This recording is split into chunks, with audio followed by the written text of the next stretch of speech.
Welcome to Life Crisis Today. The Life Crisis Center helps victims of domestic violence, sexual assault, and child abuse in the Lower Eastern Shore. I am your host, Lisa Garcia, and with me today is Farah Van Genderen. Thank you, Farah, for being here. Thank you. Today, we'll be talking about activities for the month of April. So can you tell us what's going on in April? Yes, I'm going to refer to my page because there's so many things. Starting in the beginning of April, which part of it is already past us, we had a planting of the Pinwheels at the beginning part of the month. And that occurred at the Salisbury Moose Lodge, and it's in the field. So people may have noticed that there's lots of pinwheels that have come up there. And that's commemorating the numbers of child abuse investigations that have happened in our area. So kind of going along with that for the month, we also have at the end of the month a pinwheel harvest and a 5K that is going to include a kids fun run. And that's going to be at the very end of the month on Saturday the 30th. So we've got kind of both ends of the spectrum there. We also have showings that are happening of the hunting ground on April 7th. That's going to be all day at Warwick. We have a Zumba Glow that's happening on April the 8th, and that's going to be at Olympia. They've been great with supporting efforts for that. There is a Walk for Kids that's going to be happening on the 24th. That's for the benefit of the Cricket Center, which is the Worcester County Child Advocacy Center. Let's see here, what else we have. The 29th of April, we have our annual Candlelight Vigil that's happening on the campus of Salisbury University.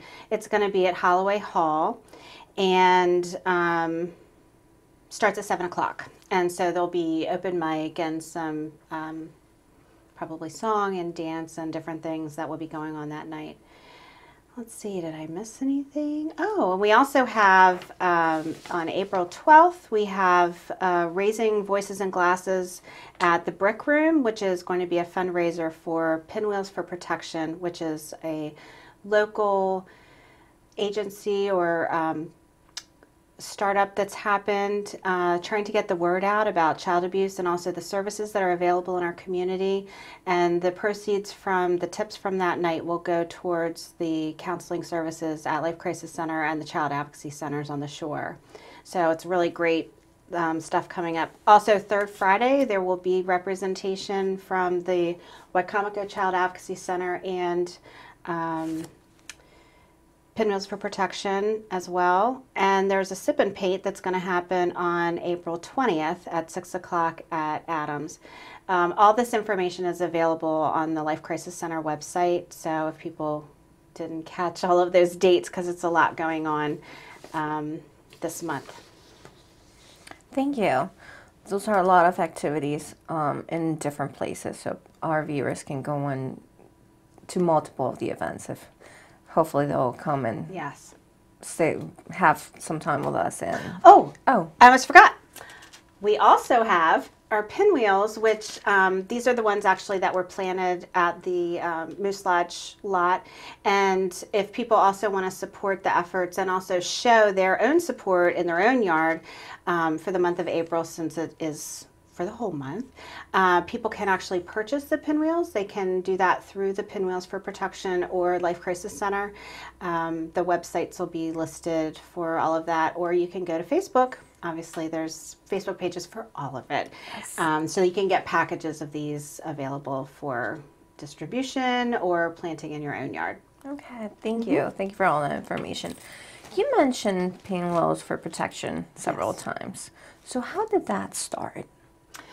Well, Pinwheels for Protection was started by a family locally, Courtney and Roy Geyser, and they have really taken on the cause of speaking up for children, helping to break the silence of child abuse, and making people aware of what services are available in our agency as well as in our community at large.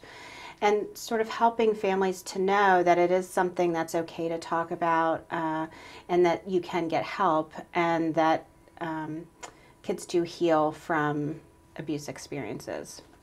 So, to prevent, when we talk about prevention, how is it that parents, caregivers, adults can protect children and prevent the abuse? Well, part of the prevention and keeping kids safe is having caring adults that are available for them to speak to and keeping communications open with them. I guess also in this day and age, there's so many things with social media and the internet presence. Trying to stay aware, which is really hard as a parent, of what are the latest apps. Do you know what Kik is? Do you know what Tinder is? Do you know what Instagram is? Do your kids have accounts on any of those, and do you monitor it at all? So just kind of being aware and also allowing that conversation to happen is the biggest thing. So what should a person do if a child discloses any kind of abuse? Well, the first thing is to listen, to be able to allow the child to say whatever it is that they need to say, while at the same time trying to remain calm.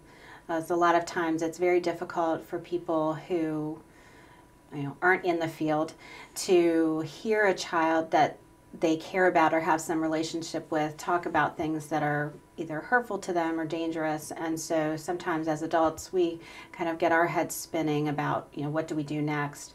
So remaining calm is really one of the key things. Allowing the child to talk, and reporting is something else that as an adult we can help to make sure that the child's voice is heard, and get them what it is that they need. And if we're not the ones that are in that position, to making sure that someone is doing that. So doing those things is kind of the most thing. If you feel like you need more information, to maybe make a call or to try to reassure the child about their safety, the questions that I try to tell people, maybe don't question them, just let them tell you what they need to say. But you could just leave it as an open-ended. Is there anything else that you would like to tell me? Is there something else you think that I need to know? Or what happened next is sometimes a nice open-ended thing that you can do. And you don't have to feel the pressure of needing to react necessarily with the child in the room or wherever you are, but of sort of keeping those things in mind when you're talking with other adults, professionals that can be helpful to them and keep them safe. So if someone needs to do a report or report child abuse, who do they have to contact? Is it just a one number, or is it based on depending on where they live at? Well, typically the reports would be made in the county where the child is, or if you know where it's happened. So for example, if a child has had something happen to them in Baltimore and is coming here and they disclose here, you can make the disclosure report either here at our local social services or to Baltimore. And so I have a graphic that has all of the phone numbers for Worcester, Wycomico, and Somerset. The other thing is always you could call 911 and report it to the local police department. Thankfully, in our lower shore counties, all three of them have a child advocacy center where the police and social services works very closely together to investigate reports of abuse. Can you tell me again, what are all the activities that we're going to have for the month of April? Sure. Why don't I start with just the Cricket Center activities. First is the walk, which is going to happen on April 24th, and that's going to be down at the boardwalk. The information can be found on the Cricket Center website or by calling them at 410-641-0097. Wendy Myers is the one that is coordinating things, but probably anyone there can answer your questions about that event.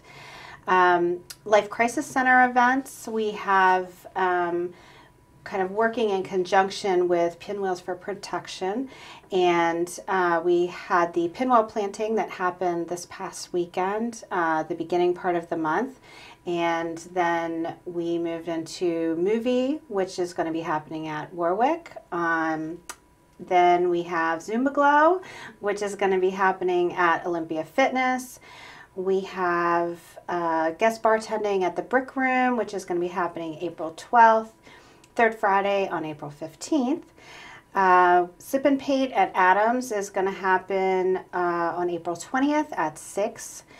And our Candlelight Vigil, which is going to happen on the campus of SU at Holloway Hall, is going to happen on the 29th at 7.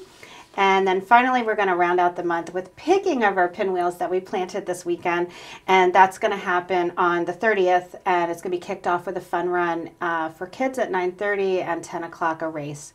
And then we'll do the picking after that. Thank you very much. So many activities, and it sounds like a lot of fun. A lot going on. Thank you for all that information, and thank you for bringing us all that information about all the events that we're going to have. Thank you for being here today. Thank you for having me. And thank you for watching PAC 14. Remember, if you have any questions, need any information, you can contact us 410-749-HELP. That's our hotline. It's available 24 hours a day, 7 days a week. We're going to have a fundraiser at Plaza Tapatia. It's going to be different dates. On Monday the 11th from 5 to 8 at Plaza Tapatia South, which is across the street from the college or by the college. The flyer is online, so you can access it through the website, through Life Crisis Center's website.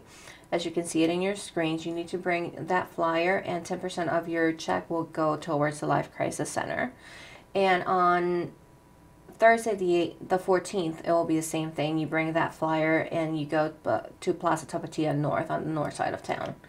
And thank you for watching PAC 14. Thank you, PAC 14, for letting us record our show here. Thank you. Have a nice day.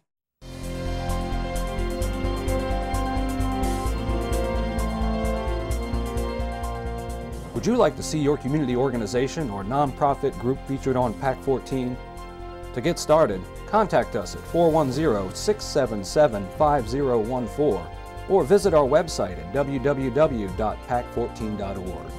PAC 14 is a great way to connect with your community.